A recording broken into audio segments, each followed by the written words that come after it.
கட்சி முடிவு பண்ணணும் யார் எந்த இடத்துல போட்டியிடணும் நாங்கள் முடிவு பண்ணக்கூடாது. கட்சி சார்பாக என்ன சொல்கிறாங்களோ அதுதான் கேட்போம். கட்சி ஜெயிக்கணும், எங்களுடைய அலையன்ஸ் ஜெயிக்கணும், அதுதான் முக்கியம். திமுக ஆட்சி எப்படியாவது வீழ்த்தணும், அது மட்டும் தான் நோக்கமாக இருக்குது. அவங்களுடைய கரப்ஷன், பெண்களுக்கு பாதுகாப்பு இல்லை, போதைப் பொருட்களுடைய ஈஸி அக்சசிபிலிட்டி, இது எல்லாத்துக்கும் ஒரு முற்றுப்புள்ளி வைக்கணும். அதை நோக்கி தான் இந்த தேர்தலில் நாங்கள் எல்லாரையும் சந்திக்க போகிறோம். தனிப்பட்ட முறையில் நான் போட்டியிடணும், நான் ஜெயிக்கணுங்கிறது கிடையவே கிடையாது. ஒன்றுமே கொடுக்கல. எந்த தொகுதி உங்களுக்கு தெரியணுமா? எந்தெந்த தொகுதி கொடுக்க போகிறாங்க, எத்தனை தொகுதி கொடுக்க போகிறாங்க, யாருக்கும் தெரியல இன்னும். விஜய் நேற்றைக்கு சிபிஐ விசாரணைக்கு ஆஜராக வந்தார். வெளியே வரும்போது மிகவும் உற்சாகமாக வந்தார். அதை நீங்கள் எப்படி பார்க்குறீங்க? விசாரணை ஆஜராகி அவர்கிட்ட தான் கேட்கணும். ஓகே. அதே போல் செந்தில் பாலாஜிக்கு இப்போ நாளைக்கு ஆஜராக சம்மன் கொடுத்துருக்காங்க. இந்த விஷயத்தை நீங்கள் எப்படி பார்க்குறீங்க? தவறு பண்ணும்போது சமன் வந்தால் போய் பார்த்து தானே ஆகணும். ஏன் யாருமே போகாமல் இருக்காங்களா? அவருக்கு நான் விதிவிலக்கா?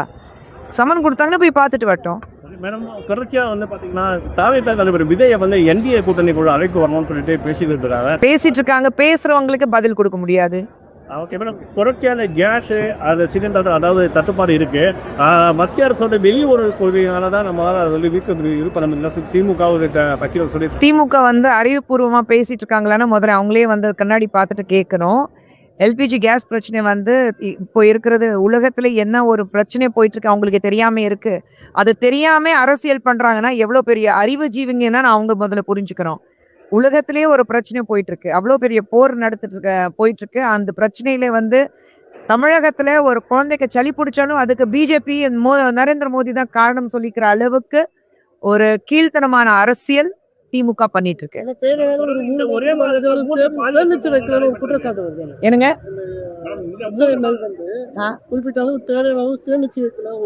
மூணு மாசத்துக்கு முன்னாடி இந்த மாதிரி போர் வரப்போது நான் இவங்களுக்கு தகவல் கொடுத்தாங்களா? ட்ரம்ப் கொடுத்தாரா இல்ல நெத்தானியோ கொடுத்தாங்களான்னு முதல்ல சொல்லுங்களேன். இப்போ இவங்க பண்ணிருக்கணும்ல, தமிழகத்துல இந்த பிரச்சனை இருக்கக்கூடாதுன்னு இவங்களுக்கு முன்னாடியே ட்ரம்ப்போ தொடர்பு பேசிட்டு சொல்லிட்டாங்களா? இல்ல ஒரு இஸ்ரேலுடைய பிரைம் மினிஸ்டர் பேசிட்டாருன்னா இவங்க சேமிச்சு வச்சிருக்கணுமே. நாங்க சொல்லிட்டு இருக்கிற விஷயம் ஒண்ணுதான். திமுக ஆட்சியில் பெண்ணுங்களுக்கு, குழந்தைங்களுக்கு எந்த பாதுகாப்பு இல்லை. லா அண்ட் ஆர்டர் எங்கேயோ போய் நிற்குது. இன்னைக்கு ஒவ்வொரு இடத்துலையும் தினமும் பேப்பர் படிக்கும் போது பெண்களுக்கு இந்த மாதிரி ஒரு கொடூரம் நடக்கும்போது திமுக ஆட்சி கண்ணு மேலே ஒரு கவர் வச்சுட்டு நான் பண்ணுறது தான் சட்டம்னா நினச்சிட்டு உட்காந்துட்டு இருக்காங்க. அதுக்காக தான் சொல்கிறோம், இது திமுக ஆட்சியோட கடைசி தேர்தல் இருக்கணும்.